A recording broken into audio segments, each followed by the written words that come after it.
कहते हैं कि प्रसाद को कभी मना नहीं करना चाहिए, पर तब क्या जब वही प्रसाद लेना तुम्हारी जिंदगी की सबसे बड़ी सजा बन जाए। तो राजस्थान की एक लड़की आंखों में चमक लिए कुछ बनने आई थी, दिल पे पत्थर रख के घर से इतनी दूर पढ़ने आई थी। गुमसुम सा आसमान, सुनसान सी हवाएं छाई थी, बहुत थक चुकी थी भैया, आज एग्जाम देकर आई थी। जैसे ही वो बाहर आई, वहाँ उसे बाबा बालकनाथ मंदिर का एक पंडित मिला जहाँ वो अक्सर जाया करती थी। पंडित जी ने कहा चलो उसी साइड जा रहे हैं, तुम्हें घर छोड़ देते। सिर्फ ये देख कर कि धर्म का ठेकेदार बना बैठा वो इंसान गलत कहाँ हो सकता है। बीच रास्ते में कहा ले प्रसाद बाबा बालकनाथ मंदिर का है, और खाने के कुछ देर बाद ही वो बेहोश हो गई। इस बीच उस पंडित ने 3 बार और उस ड्राइवर ने 2 बार और इतना ही नहीं, धर्म का आंचल ओढ़कर बैठे उस पंडित ने उसकी पूरी वीडियो बनाई और उसके बाद भी उसे बार बार बुलाते रहे। उस वीडियो क्या बीत रही होगी उस लड़की पर। अरे इंसानियत क्या, भगवान से भी उसका विश्वास टूट चुका होगा। क्या गलती करी थी उसने, प्रसाद ही तो लिया था। अरे माँ बाप ने दिल पे पत्थर रख के उसे इतनी दूर पढ़ने भेजा हो। जितना हो सके उतना इस वीडियो को ज्यादा से ज्यादा लोगों को। फतेहपुर की एक मासूम शहजादी आंखों में हजारों सपने लेकर कानपुर चली जाती है नीट की एस्पिरेंट बनकर। पढ़ने में बहुत अच्छी थी और नीट सेलेक्ट करना अपने आप में ही एक बहुत बड़ी बात होती। वहीं एडमिशन कराया कोचिंग में और निकल गई हौसलों की उड़ान भर। पर शायद किस्मत को ये सब मंजूर नहीं था कि एक दिन उसके बायोलॉजी के टीचर ने उसको एक पार्टी के बहाने अपने फ्लैट पे बुलाया। सिर्फ 17 साल की उस लड़की की ड्रिंक्स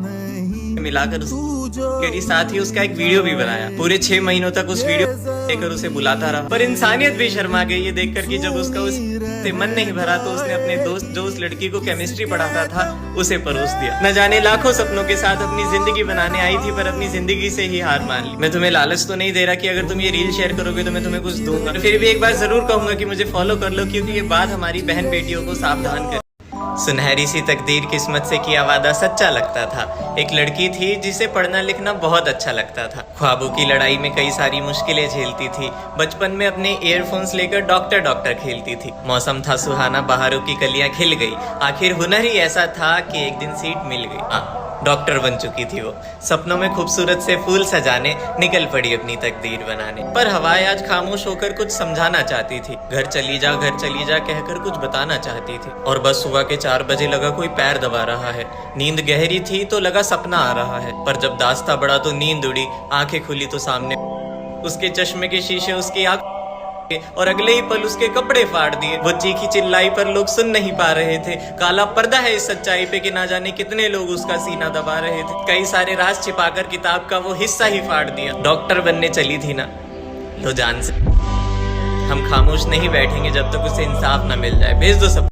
बाय मम्मी, मैं जा रही हूँ और आने में आज शायद मुझे लेट हो जाएगा। क्यों?